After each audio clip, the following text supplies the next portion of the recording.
Hi, I'm Dane Rose, and over the 29 years that I've owned my own landscape design and installation company, I've hired over 300 employees for short and or long-term employment.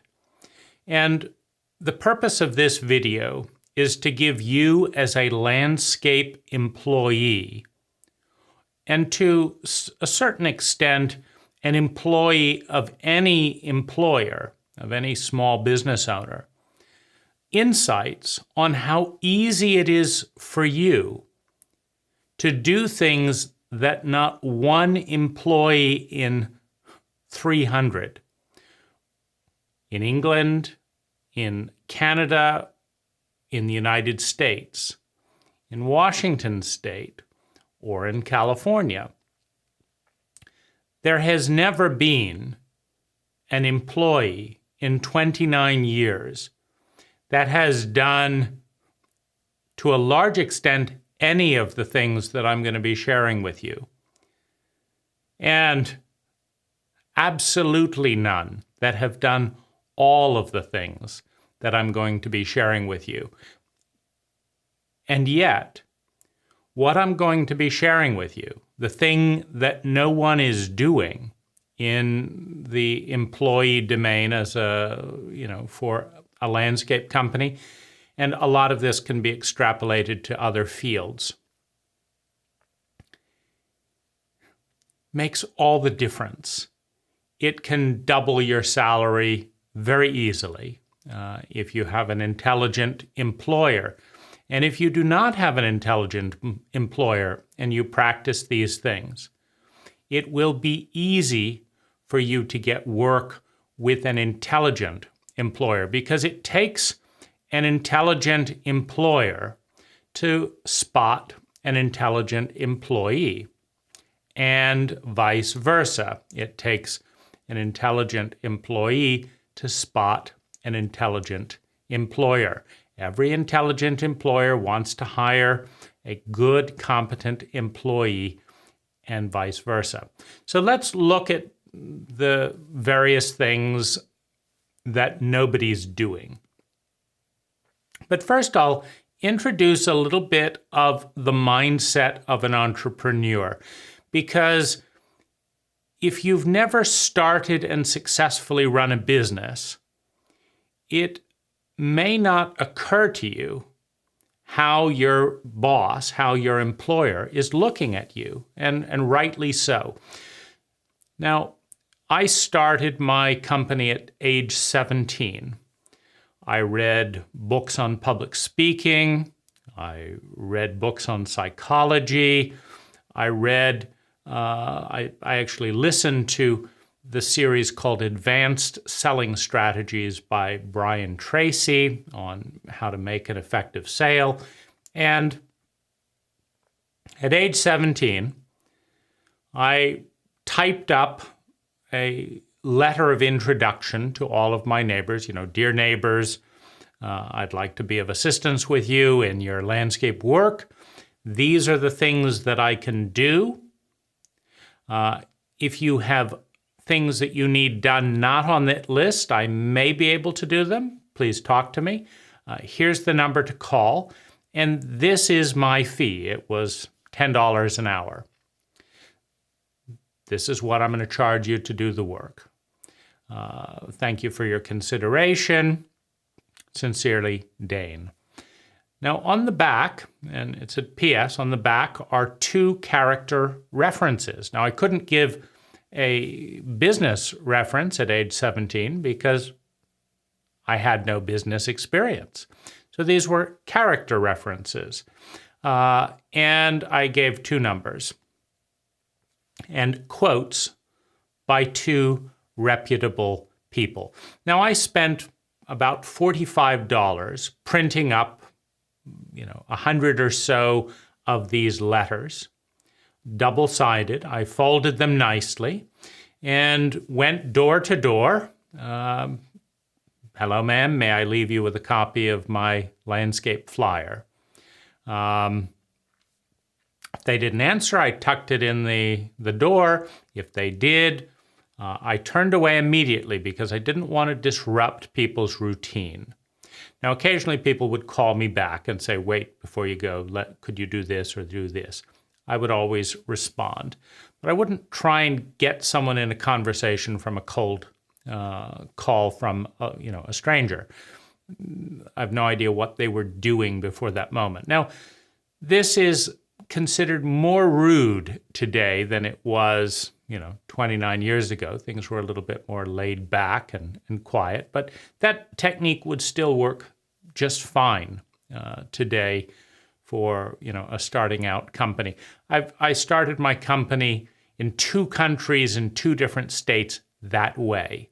And then after that, there's many other ways to start a company. But I sought out the mentors. I did the reading. Nobody paid me to do this. I generated the sales, and then I learned, and then I hired mentors in the field. I would approach a mentor that was top of the line in some area. It could be pouring concrete and doing concrete driveways. It could be heavy equipment operation. It could be landscaping over septic systems. It could be horticultural layout and plant selection. Whatever the specialty was, or irrigation or electrical work, I would contact the most reputable people in the field, and I'd say, I'd like you to be my mentor, and I will pay you whatever you want to be paid, and I will volunteer my time to learn from you because you've got a great reputation, and I'd like to learn from someone as good as you. No one ever turned me down. This is available to anyone. The most competent people in the field generally enjoy their work. That's why they're good at it. And if you enjoy your work and you're good at it, first of all, you have no shortage of work. There is no shortage of work for competent people in construction and landscaping. Why? Well, there's always some construction and landscaping going on anywhere all the time. There may be a recession, but I guarantee that a billionaire is not holding up their koi pond installation because they're only worth $1 billion when a year before they were worth $2 billion. They can still afford a koi pond. So there is work going on all the time to some extent. There are some people that always want work done. Now, if you're the best, why wouldn't you be the first person to be selected, right? So a competent person is always going to have work. The best people in the field are going to have work. Now, being the best in the field includes the ability to communicate that fact. If you are extraordinarily talented and manage to hide it in a way that nobody realizes that, well, you're not the best at that skill. So you have to be good at something and be good at letting other people know that you're good at it. There is always work at the top. Now, the further you go down, like if the economy shrinks 50%, then 50% of the more mediocre work doesn't get done. And 50% of the more mediocre contractors do not have work. And remember, competency involves being able to do the work and being able to effectively communicate that you can do the work. So none of my mentors, picking from the best, were afraid of my competition. In many cases, the top people are turning away work and they can't get to all the people, because if you do terrific work and you run a business well and you communicate that well, a lot of people are going to want to hire you. And that is not scalable in many cases. Why? Because it's hard to find employees who will do the same quality of work that you will. And so if you grow the company, often the work suffers. And someone who really cares about the job is more likely to say, no, I can't delegate it to someone up to my standards. And this is the problem that we're looking at. Why are any of the best people turning away work rather than just hiring to grow their business? So we've already seen that, I studied, I picked mentors, I paid mentors whatever they wanted to be paid. Now, sometimes they said, you don't have to pay me. That's not the point. The mindset is, if you can learn a talent, a skill, a useful ability that you want to make into a career, it is valuable.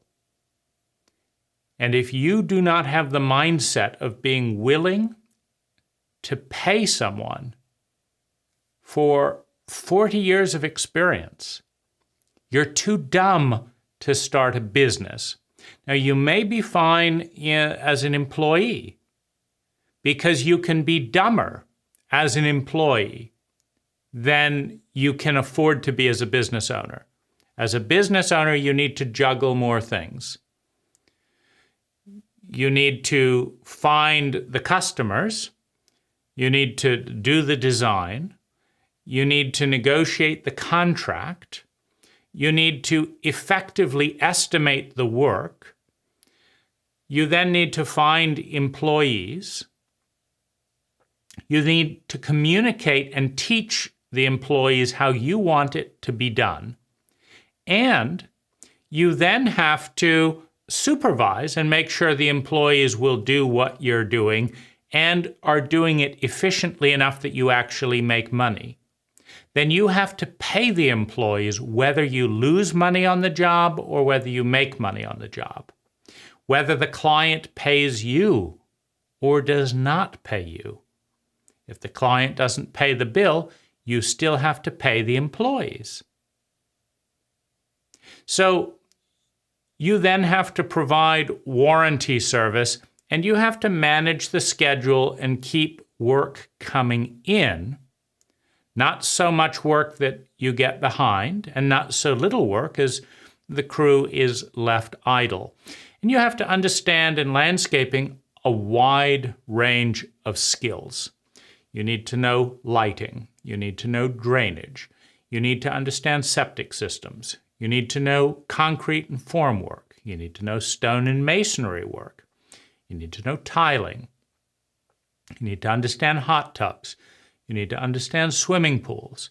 You need to know in adequate measure about the 4,500 plants that are in the marketplace. You need to know which plants are good for which type of situation. You have to know how to communicate with your client. You have to be able to help your client communicate with their spouse. If you get two clients, two spouses, one wants this and the other wants this, you have to know how to bring those two people together. Because if you successfully install a marriage while causing a divorce, you don't understand what business you're in. You're in the business of making people happy. If you cannot leave your clients happier when you left than before you arrived, you have failed as a sustainable business owner. Because if people are writing you $100,000 checks to feel miserable, you cannot grow your business. Because nobody wants to feel bad after spending $100,000. And if they do, it means that they will correctly tell all their friends, this was the biggest mistake in my life. I spent $100,000 and then I feel bad. I feel worse than before they arrived. Well, what basis do you have to go on to another client and repeat? I take people's money and I make them feel worse? That's not a successful model. Now, a garden is not as important as a marriage. So if you cause a marital conflict in the process of creating a beautiful garden, you will make both of those people feel worse because they will not appreciate the beauty of the garden while they're busy fighting together. So you have to understand a little bit of philosophy. You have to understand that marriages affect happiness more than gardens do. And it's not a win to split up a couple, but get a better quote-unquote design. That's not a win. That's not intelligent. So you have to understand that. You also have to understand cash flow because depending on how you write your contract, you could run out of money before you pay out all of your bills, or you can have a surplus of money throughout the whole project. It's cash flow management. You have to understand that. So your boss, if they're doing their job correctly, is balancing all of those different things. And they're often doing it working longer hours than you do. For the first 10 years of my career, I didn't take a vacation, and I worked harder than any of my employees. Now, I also had done all of the work that I asked my employees to do for about 4 years before I hired an employee, meaning I had gone out to mentors and learned, and I had physically done all of the work, working 10-hour days, 5 to 6 days a week, before I hired employees. And as someone motivated to create art, to create a business, because you also have to understand design, which is perhaps the single most important part of landscaping. You have to have an artist's eye and an engineer's eye to do design. And you've got a million choices. And you're being given responsibility for a client's money, one of the biggest purchases of their life in many cases. Car, college, house, landscape. All of my contracts in the last couple of months have been over, well, not all of them, 75% of my contracts have been over $100,000 each. In many cases, that is the second or third largest expense that my clients are making as perhaps new homeowners in their lives. And there's a million different things that I can do in a million different ways for a million different reasons. And I have to help that client make a series of good decisions that they will not regret making over the next 5 years. Because they may be ignorant when I meet them. Many clients are ignorant. They may be ignorant when I meet them, but within 5 years of my departing their landscape, they will not be ignorant anymore. And so if I make mistakes and they realize it, gosh, I wish we'd hired that other designer. Dane forgot to think about this, and it cost us a lot of money. That's not good for business. Reputation then goes down. So these are the skills that a landscape business owner needs to have to some degree.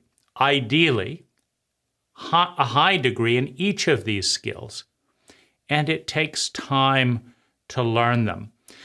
Now, the thing you have to understand is that going from driving around on my bicycle and handing out flyers at age 17 to developing competency in all of these areas,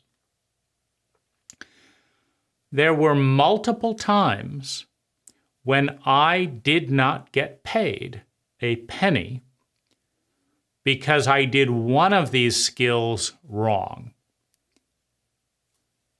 Maybe I went and suggested the wrong book. I didn't understand some area. Like one of the mistakes that I made early on was a client had a dead lawn and they didn't want to water it. And they asked me, Dane, can you do anything to get this lawn to be green without watering it? And I thought to myself, on the other side of the street, there's a meadow out there, and it's green, and nobody's watering the meadow. And I thought there's got to be a way to do what's going on in that meadow in the client's garden. In other words, to create the meadow that's over there in the client's garden. So I told the client I thought we could make that happen.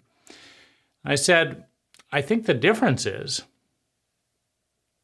that over there, they've got more organic matter.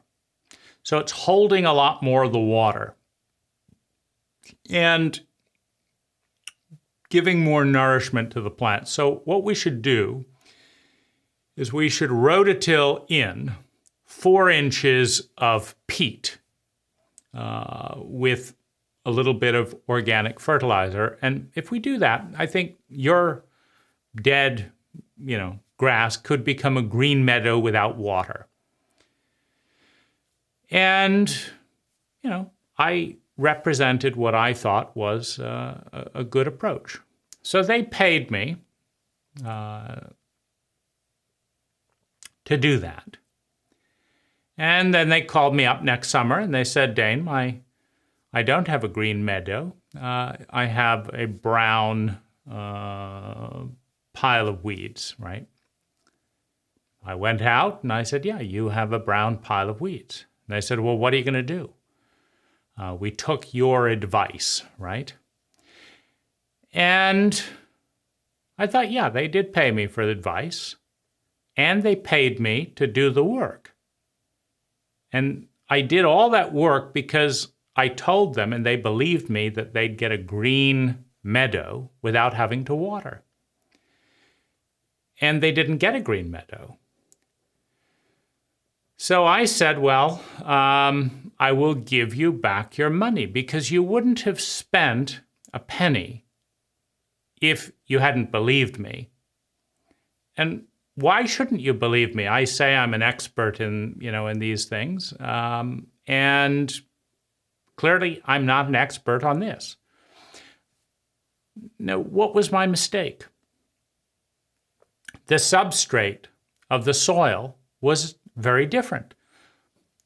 My clients' plants were above sand. Across the street, those plants were above clay. There was a different soil substrate. It didn't have to do with the organic matter. I mean, that helped, but it wasn't going to retain the water, the groundwater at the surface. Now, that's part of my education. Believe me, I paid a lot more attention to those details. And so I told the client, I need to give you your money back. I said, there's just one problem. I've spent your money on all those materials and, starting out, I don't have any money to give back. So they said, well, what are you going to do? And I said, well, over the next 2 years, as I make profits on other jobs, I will, send them back to you until it's fully repaid. And they said, fine. And that's what I did. But what I want you to understand as an employee is that no employee out of 300 has ever come to me and said, I made a big mistake. I said I would do this, and I didn't do it. And therefore, the whole thing that you paid me to do has collapsed. So therefore, you have to undo what I did wrong because I wasn't paying attention and do it again properly. And I'm just not going to charge you for that, boss, because it was my mistake. You see, and there is a question about, well, why not? I was making $20 an hour at that stage for this client. For many employees, now it would be 25 or whatever, $30 with, after inflation, that was 20 years ago. But why is it that an employee expects the boss to get them the sale, teach them everything, remind them what they forget, and pay them to make mistakes, then pay them to undo the mistakes, and then pay them to fix the mistakes, plus pay for breaks and guarantee work, plus pay the bill even if the client doesn't pay? What makes an employee think that money just magically happens regardless of their level of competency? That's how I look as someone who's gone through this process for 29 years. Many of my employees come on and start making more money than I did when I started the company. But the employee isn't finding the sale. They're in many cases not preparing for the work. I had to go out and buy my own tools to show up and get a job at $10 an hour. My employees want me to buy the tools, right? And so what I'm trying to point out to you as an employee in any company is that in most cases, your boss has worked 3 times harder and smarter than you. Now, this is not the case in an incompetent company. It's not the case in a family nepotism business, where the boss can be a complete moron. But if one person started the business and they are still going 4 or 5 years later, and they have happy customers, and their business is growing, and they're not bankrupt, then they are doing a pretty good job, relatively speaking. Now, they could be a scam artist because, that's another way to cover up. If you, move from town to town and do hit and runs, well, you may be able to pull something like that off for a time. But if someone stayed in a community for 4 or 5 years and they're not bankrupt, they're probably doing about 3 times more education, work, and preparation than you are as an employee. But here's the kicker. For the first probably 10 years, there were many times when my employees made more money than I did, because the employee gets the money regardless of what goes on in the job, but I only get to keep the money after paying all the bills. And as an ethical employer or as an ethical business owner, I don't ask my client to pay for my stupidity or to pay for the stupidity of my employees. I can't just say my employee forgets everything, so why don't you pay for a failed sprinkler system that wastes a lot of water? You don't understand. It's not personal. My employee is just a moron, and he never remembers anything. So it's not personal. Just pay the bill and then pay for a high, water waste system that should never have been put in that way. But that's just the way it goes because I have a forgetful employee who can't be bothered to study irrigation. No, I can't charge the client, and I have to make the repair at my expense. Otherwise, it doesn't feel good, because that's not how I want to be treated as a client. I don't want to, I don't want a grocery store to say, oh, well, you got sick eating our moldy food and had to go to hospital, and the food was disgusting. Well, sorry about that. You still have to pay the same price as you would have to pay for good food. That's absurd. That's not what you, as an employer, if you got an Amazon product shipped to you and you only got half of what you ordered, you don't want to pay full price. You're going to be upset. And that's exactly what a client is when they thought they were getting this because the business owner told them they were getting this, but they got this instead, right? And there's a lot more on the line with a $50,000, $100,000, $200,000 job. So one of the things that occurs very naturally is, for example, I have never, in 29 years, met an employee that was as intelligent and competent as I am. Now, that's what an employer dreams about.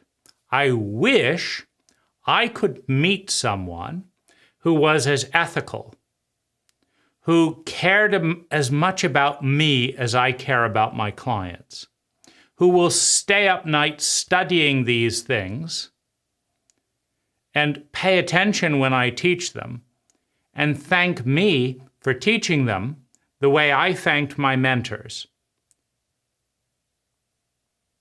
and who will manage efficiency and will treat the time and the tools the way I treated my own body, my own time and tools.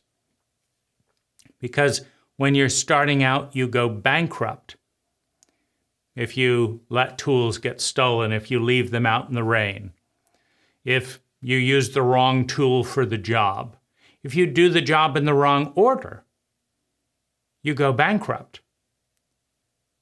So I wish I could find an employee that was as conscientious, thoughtful, and committed as I was and as I am to my customers. Where is the person like me who will study, who will get the sale, who will learn this, who will learn that, who will ask the right questions, who will commit to a happy client at the end? Where is that person?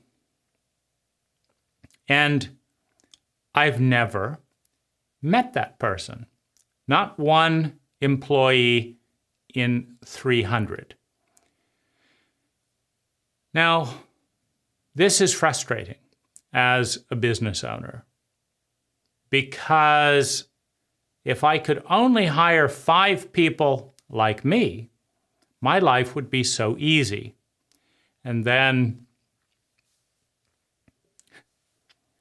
I could make a lot of money and have very happy clients and be able to relax and not have to micromanage things as much. It's not fun to micromanage things. It's not fun to check up on things. It's not fun to get a call from the client saying, there's a leak in my garden. Can you attend to it? And then to call the employee up and find out that they're out to dinner, right? Well, the client's leak in their garden cannot just go on for 24 hours. So then I have to go and fix the leak rather than eat dinner, right? That's not fun. But this is exactly why you have such a tremendous opportunity to outshine any employee that I've ever met, if you want to. It's easy to do things that nobody else has done or is likely to do in your company. So let's go through some of the things that no employee has ever done that would be really nice and would help me understand, I've got to pay special attention to this person. Number 1,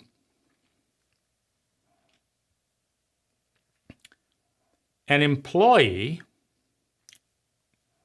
approaching me about work that says, look, this is a complicated business, and I know you have your own way of doing things. And after 29 years, you have a lot to teach me. And I want to have a good relationship with you. So here's what I'm going to do. I will make myself available to shadow you, to be useful. I'll show up when you want me to show up. I'd like to spend maybe 2 weeks before starting work together, before deciding whether we're a good fit or not. I want to learn what you do and why you do it. And I want you to tell me all about what your thought process is. Tell me books that I can read. Tell me videos I can watch. Tell me seminars that I can attend. And things that I can do that would be useful. And I will show up on time, and I won't interrupt you. I'll help you load things, carry things, watch. And all I would say is, if you can answer some of my questions, I'd like to understand you more in this area. And at the end of that, I think you and I will know each other a lot better. And if you like what you see, you can give me a job. And if I feel like I can work and be useful to you, then I'll be willing to take it, right? Now, no employee has ever done anything close to that in 29 years. However, it is one of the most intelligent things that you could do as an employee. Now, as a business owner, you may lose money for 6 months starting a business. So, if you say, I can't work for, I'm giving away my time for 2 weeks, I can't do that, right? What you're just saying is I don't have any vision. I don't have any commitment and long-term vision with the company, and I don't value the chance to be a mentor. Well, if your boss took that same approach, they'd be bankrupt. And so a boss is going to look at you like a joke. I look at most of my employees like complete jokes because they expect to be hand-fed every little bit. And if nobody gave them a job, their whole lives would collapse.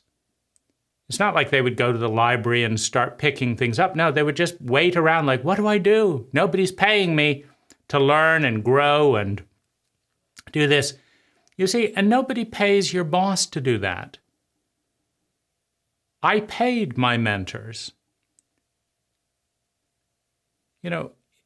I had to figure out how to be useful to my clients who in some cases didn't have the articulating talent to tell me. And so the discrepancy, the gap between needing a little hand every step of the way and having initiative and vision and working hard and working long hours and taking risk can get too big. And, I'm incredibly impatient with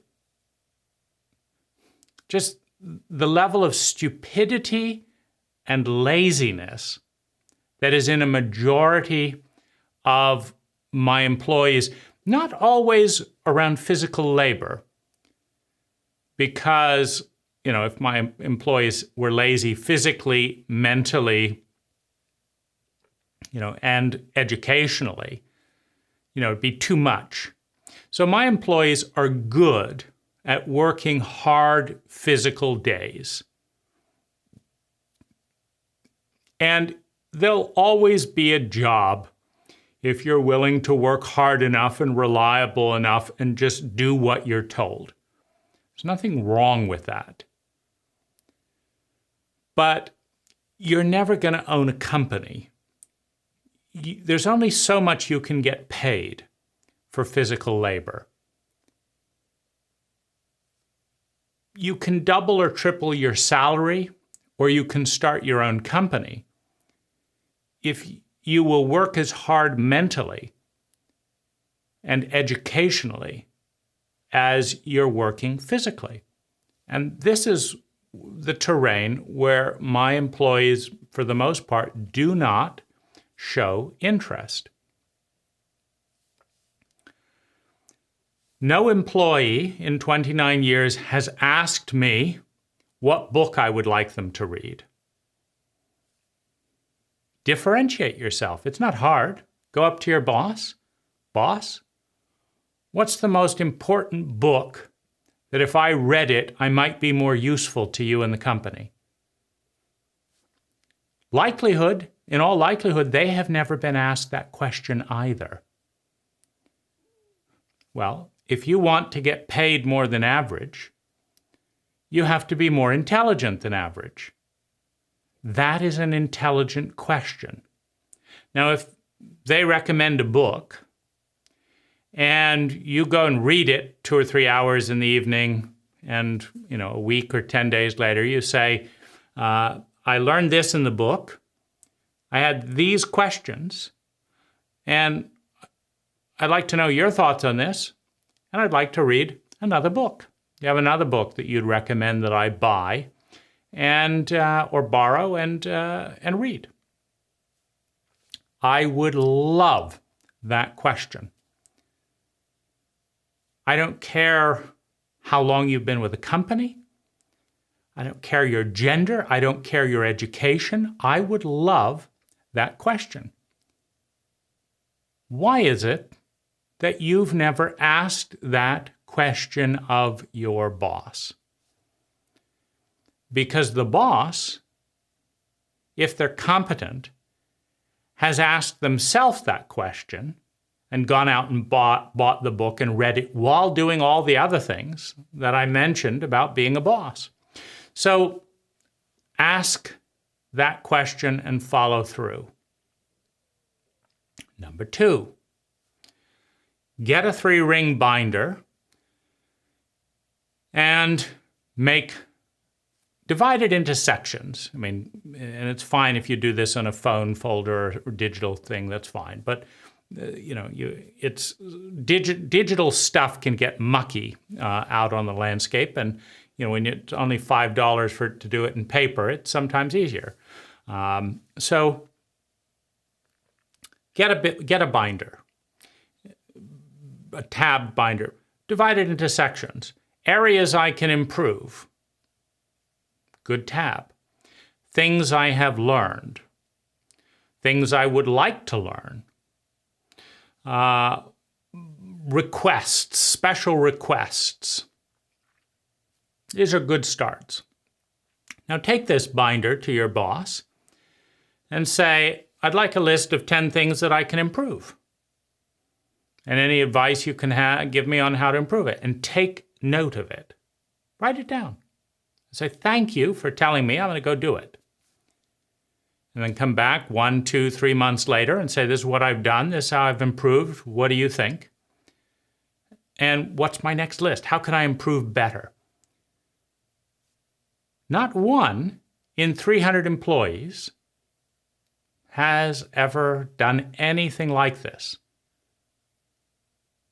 And when I've tried to tell someone, okay, why don't you do this?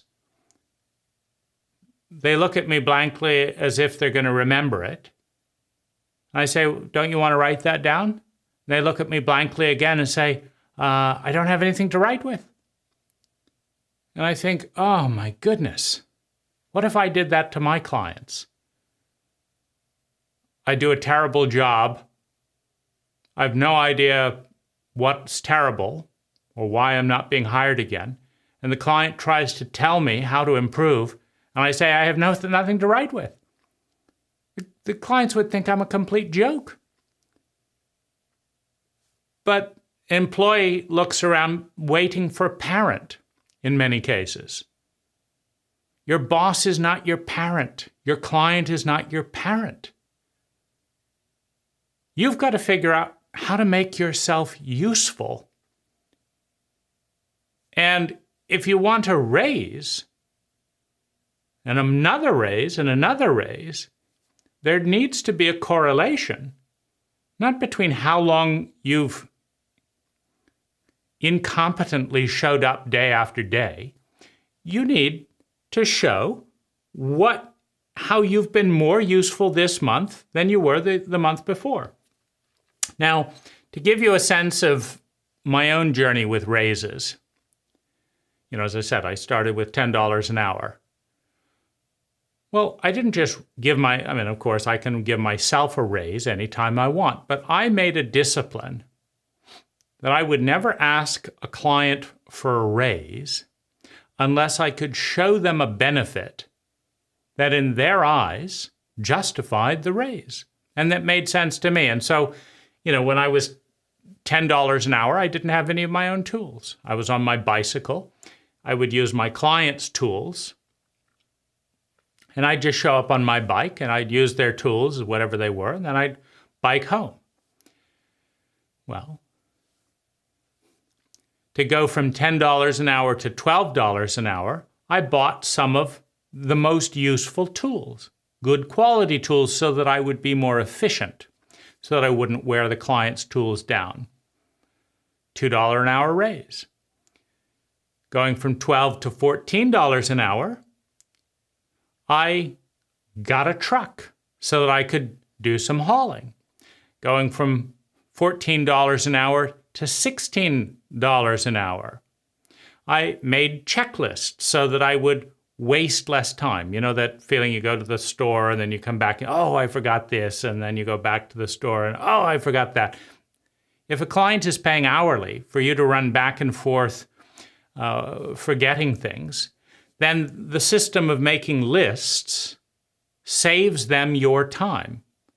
Now, if you can do what used to take you 3 runs to the hardware store, and you can do it in 1 run because you kept a list and you have a system, that system is worth $2 an hour. So I gave myself a raise. Going from 16 to 18, at each point in my journey of raises, I looked at myself as the client might look, and I said, well, what would I have to do to be worth more money? to where it's a win-win. It's not I'm asking for something for nothing. I'm giving more, and I'm asking to receive more. And I did the work. Now, this is a win-win. So I worked myself up to $65 an hour relatively rapidly, because a lot of these things, it's not about time. I've worked at the company for 10 years. Who gives a shit? But I've improved the quality of my work 200% in 1 year. That's worth talking about. You're twice as valuable in 1 year. If you can pull that off, you can get a raise based on results. So, it's a very important thing to understand the difference between struggle and suffering and duration and energy expenditure and result. Because I could say, someone could say like, I want you to get this package to New York. Now you could send it on FedEx for $29.95. Or you could say, no. I want you to give me $3,000 because I'm going to carry it on foot. Now, it may take most of the year because I'm not going to let it out of my sight. I'm going to start walking across the country, California to New York. I'm going to have to stay in hotels. I'll do this and do this. It's going to take a whole year of my life, and that's only $3,000. It doesn't matter that you're spending an entire life doing what FedEx could do for $19 or $29. It's about the result. And we do place a certain amount of awareness of effort. But if you're wasting energy to drive up cost and expect to be paid more because you've worked so hard, that's not the way to think of it. The way to think of it is, what does the client need to be happy, sustainably happy? And what is the quickest, easiest way to give that to them? You have to decide what it is, and then you have to give it to them. And give it to them reliably. And then do it. And if you can do that in 5 seconds, you are more valuable than if it took you 30 hours. Because the client doesn't want to spend 30 hours with you hemming and hawing about this because you don't know what you're doing, right? So learn about this. Study business, study sales, study customer satisfaction. What your boss wants from you is a happy customer and a profitable customer. Those two things are what they want. So you have to be efficient and good at what you're doing, and you have to have a good rapport with the client. Now, I would just say to you as an employee that I've had employees that I personally didn't like. They were sloppy, forgetful, loud, rude at times, cheating on their hours. But it carries weight when customers really like that employee. Oh, that's a great employee. I like that guy. I like that guy. I like that guy. It's like, well, that's part of the job. I don't like that guy, but my clients like that guy. And my job is to make my clients happy, right? So if you are the employee that the client likes, that's a talent. That's half of the talent. Now, that can be social skills. Read some books, How to Win Friends and Influence People. any number of, how to listen effectively, crucial conversations. There's any number of books about rapport, or maybe you just do it naturally. That's one form of value. But the other form is, I figured out how to do this job 10% faster with a better tool. Wow, it is so nice, when an employee figures these things out and lifts that off of me. It's like 29 years later, I'm still doing all of the new research for tools because every one of the employees cannot be bothered to study the new tools out there because it's not their company. In other words, your job is to treat the company as if it were your own. Now, why is this useful to you as an employee? Well, number one, if you do this well, you can start your own business and make even more money. Number two, you will be the last to be fired by a good boss. Now, you may be the first to get fired by a bad boss. Either way, you win because you don't want to work for a bad boss. If you get good at these things, you can see if you have a bad boss and you do this well and you get fired. If you're honest and you do this well, just start your own company and you will take away the business from your bad boss. So you win. If you have a great boss, they will say to themselves just what I'm saying. Wow, in 29 years, no one's ever done this. You did it. This is great. I'm going to hang on to this employee. I'm going to spend more effort training them. Now, if you can get, I charge my clients $175 an hour to consult. And my time consulting is the most valuable time. I've saved clients $30,000 in 10 minutes because I know what I'm doing. I've combined more than 200 years of mentoring, meaning my mentors have between them more than 200 years of specialized competence in the field. I've pulled out what I need from this one for 30 years of experience and 20 years from experience and 40 years of experience and 20 years of experience, and I've combined those. Now, if you get my time for free as an employee because you're showing some initiative and some intelligence, it's worth more than $175 to you. It's worth $175 an hour to the client because they're only using it once for their garden. But you're an employee who could start a business.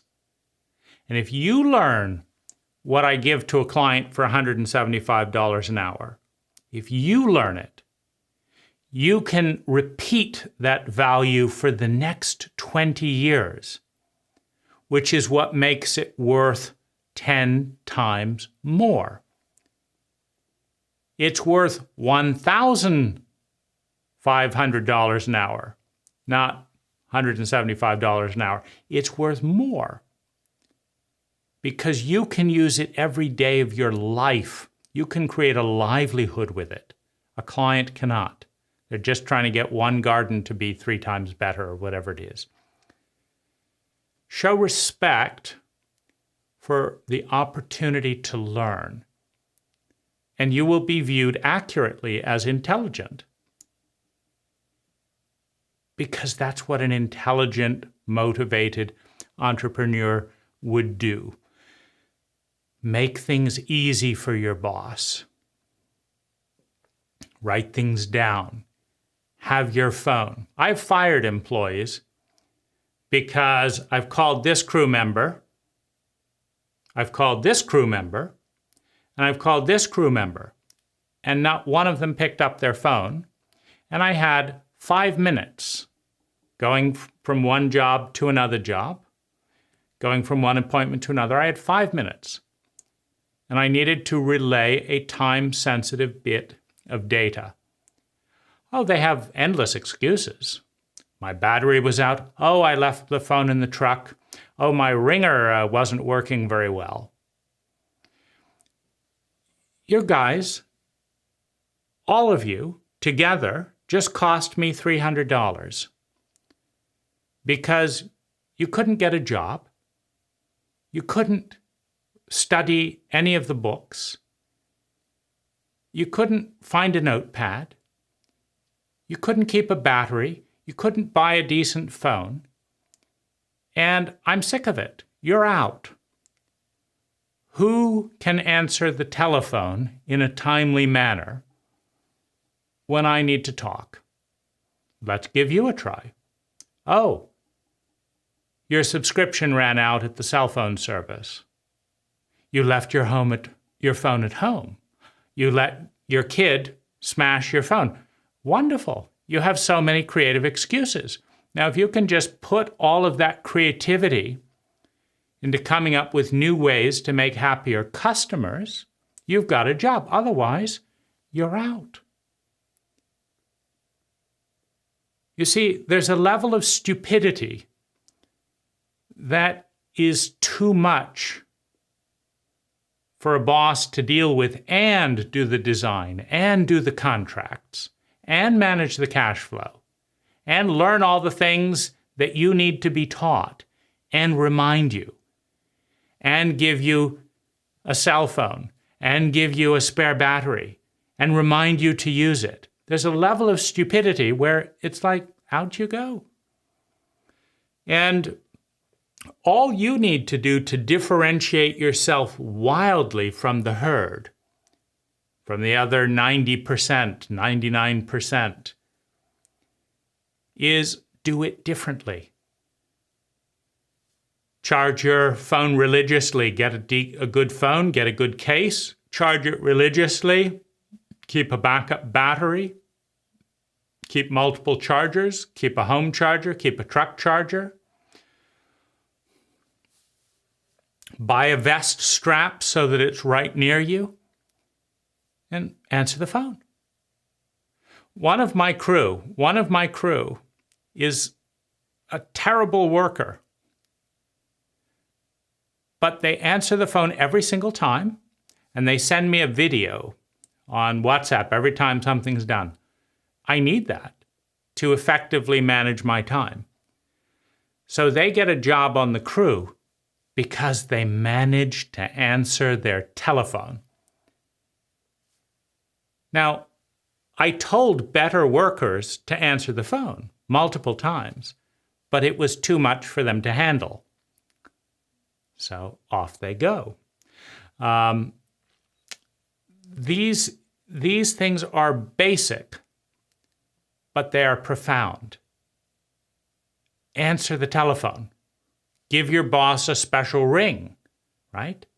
Have your voicemail set up.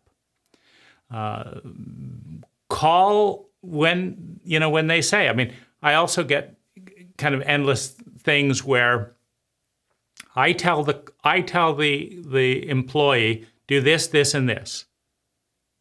And I arrive and it's done differently. And I say, I told you to do this, this, and this. Now, in some cases, the employee does not say, I'm sorry for wasting your time and making you repeat yourself. Let me quickly do it. In some cases, the employee tries to educate me on why they thought their way was better than my way without understanding what I was trying to do. I have no patience for such stupidity. Because if you don't know what I'm trying to do, but you're trying to make it better than what you don't understand, and you don't ask a question, you're just too dumb. I've been doing this for 29 years. You've been doing this for what, a year and a half? And you think, based on your year and a half, that when I ask for this to be done, you're going to do that because you know better. And you're going to ask me to pay you hourly to repeat myself and fix your mistake. You're too dumb. Get out, right? I want you to grasp, as an employee, the amount of pressure. Every little thing my crew does wrong, I get an email or a text or a call. Why are the crew doing this? And I have to say, I have no idea. I told them to do this. So, if you understand the journey to becoming an entrepreneur, to running a company, if you understand that in many cases, your boss has to know 500% more than you do and have 100% to 300% more things to juggle than you do, and has more accountability. I'm accountable to the bank. I'm accountable to the client. I'm accountable to you, the employee. I'm accountable to the government in all kinds of various laws. I'm accountable to the IRS. I'm accountable to pay all my bills. I have to keep all the machines and the tools operating. I'm accountable to all of these things. But you as the employee, you're only accountable to me. Now, my line with employees is, if you did your best to intelligently do what I asked, and I made a mistake, that's not on you. But if I told you the right thing to do, and you did a bad job, and you didn't follow the instructions, and it led to a problem, that's on you. And one of the things that I've noticed is that employees are incredibly cheap. Here's what I mean. Every single year, my employees cost me at least $10,000 in mistakes. Meaning, I have to go to the job and say, I said to do this, now you have to undo that, and you have to do this correctly. You add up all of those times, all the hours spent redoing things, all the wasted materials, all the lost profits, well over $10,000, well over $15,000. It's probably too depressing to count up, right? But employee error costs me tens of thousands of dollars every single year. It also takes up a lot of my time. If employees would just learn what I ask them to learn and just do it and do what they say, I don't have to go and inspect. The other day I went out. The employees have a checklist, right? Sweep everything nicely. So they send me the video. We've done everything on the checklist, right? The trouble is, I cannot believe my employees. Why not? Well, about 30% of the time when I check my employees, I see at least one thing that they should have done that they didn't do. So I get the report, everything's done. I get to the job site after they've left, and there's dirt in the road. That's on the checklist, sweep all the dirt off the road. Now, they said they had done that, so I didn't arrive with a broom. So I call them up. You said there's no dirt in the road? Here's a picture, here's a picture, here's a picture, there's dirt in the road. I said, where's the broom? Well, that's when the second mistake comes in. They forgot to bring the broom. So they said they did something they didn't do to cover up for the fact that they also forgot to bring the broom. And so I have to borrow a broom from the client to clean the road, because after years Sweeping the road is too much responsibility. It's lunacy. Now, my employees are among the better employees out of 300. Now, do you see how easy it is for you to win? My employees are not interested in this video, by the way, because the majority of employees are not interested in being significantly more useful to their employer. They're interested in getting paid. Now, do you see how easy it is for you to be different? What book should I read? Spend 1 hour every single day, unpaid, learning. Treat your boss, if they're good, as the most valuable Bible imaginable. And if they're bad, get out and get good enough so that you can be hired by someone good. Because there has never been a time in 29 years where somebody the way I'm teaching you to be right now, so I've never met that person, right? If that person had come along, remember the starting point? I'd like to shadow you for 2 weeks free of charge at your convenience and be useful. Do you know what bells go off in my mind when the theoretical employee who has never appeared does that? You know how magical that is? Aha, intelligence, ethics, growth, rarity. No one's ever done this, right? Ding, ding, ding, ding, ding, ding, ding. This is an exceptional person. You know how exciting it is as a business owner to meet an exceptional person? What is an exceptional person? The exception. The one who does it differently. That's the exception. You know how exciting that is? This is someone who does it significantly better, exceptionally better, by being different. It's magical. You make a business person's day. Oh, I hope this works out. My goodness, this would be so nice to be able to give some of this responsibility. Because this is someone who's going to become competent because they're doing it right. This is the way you learn things effectively. So, because when a business owner is doing 10 things you don't know that they have to do in order to run a business, they don't have a ton of time to pay you after 5 to train you in things you're probably going to forget and not appreciate. But that's where the brilliance of you offering to shadow them on their schedule and not be paid, because you understand how valuable their time is. You're communicating in a boss's language.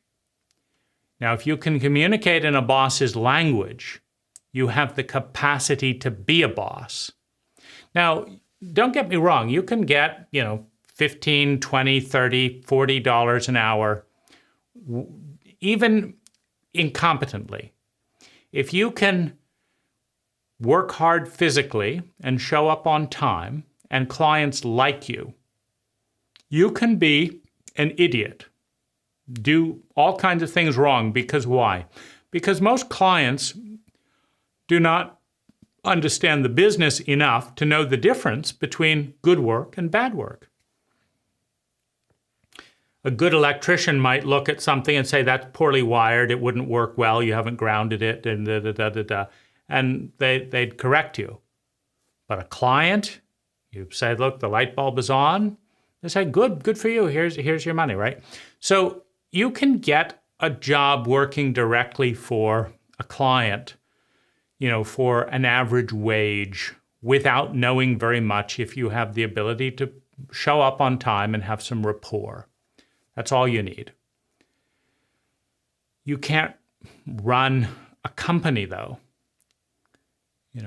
I make an average of $700 an hour for my time.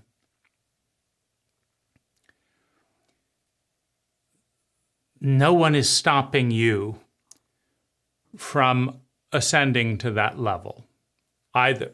And I would love to delegate.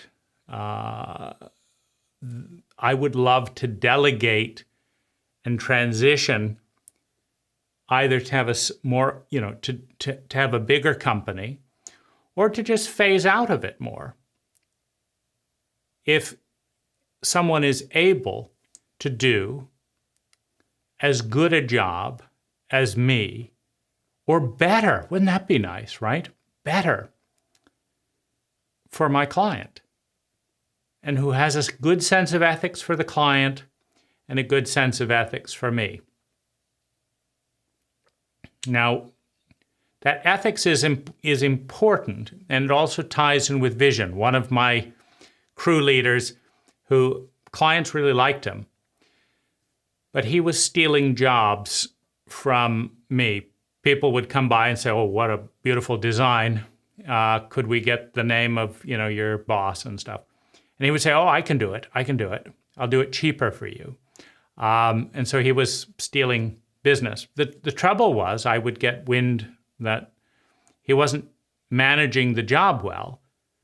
So the clients that were happy with him when I was supervising him weren't happy with him when he was unsupervised, for the same reason that I wasn't happy with him, having to pick up his garbage and all kinds of basic things. So he was stealing jobs, and I brought it up to him, and he said he wouldn't do it, and he kept doing it.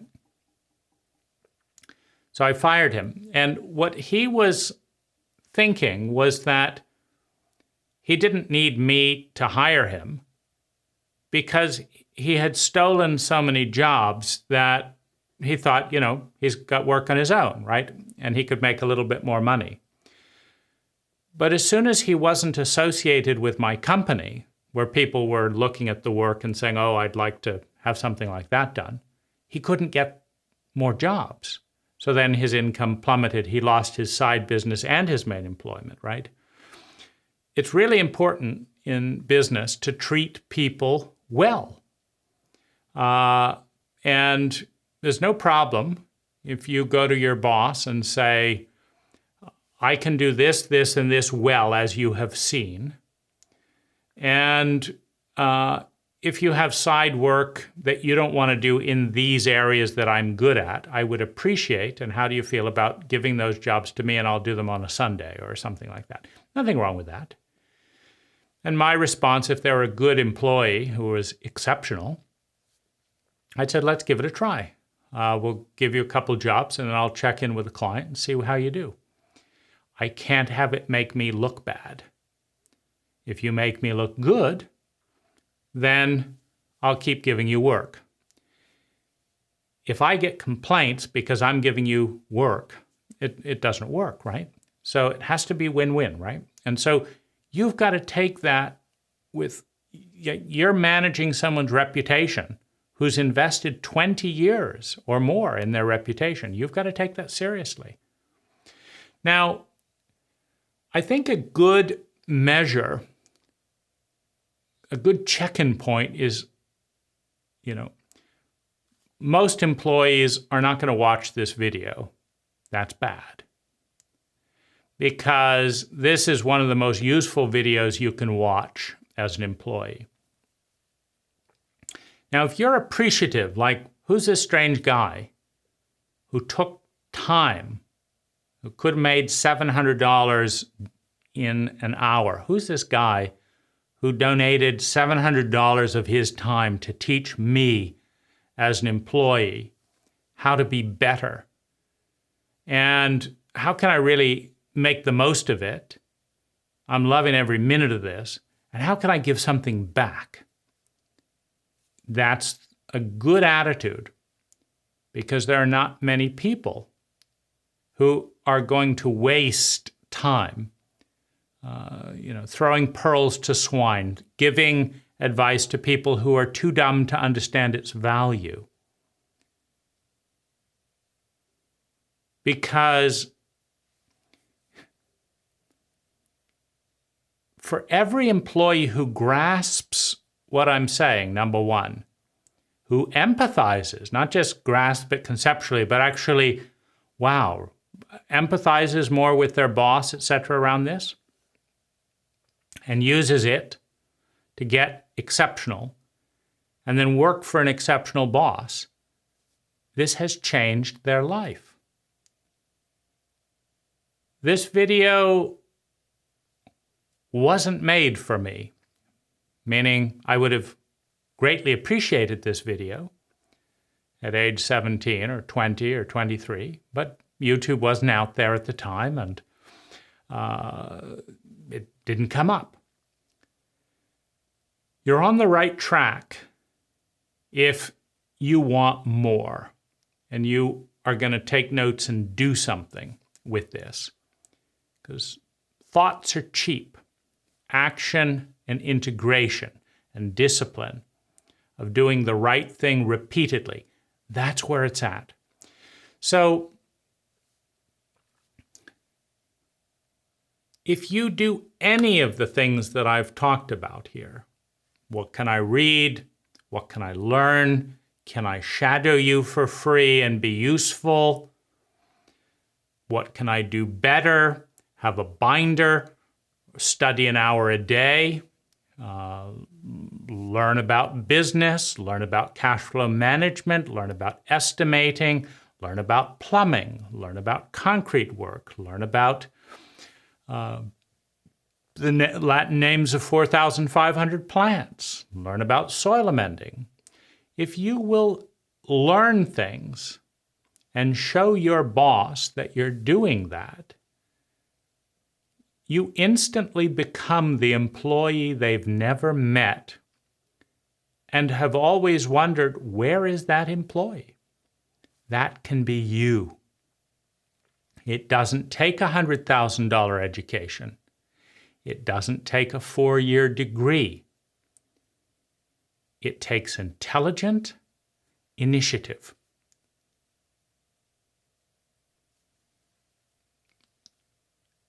I hope you can do something useful with this, and good luck in your career.